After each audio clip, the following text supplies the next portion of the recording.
My mother's name is Krishna. She is 40 years old. She is a teacher. She is very kind-hearted lady. She is very hardworking lady. She is very intelligent. She loves us very much.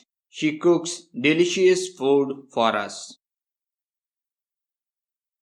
She gets up early in the morning. She prepares food for us. She cooks always such food that I like most. She takes great care of my health. She teaches us in the evening. She provides us all articles. She is very punctual. I love my mother very much. Thank you for watching this video. Please subscribe my channel. Thank you.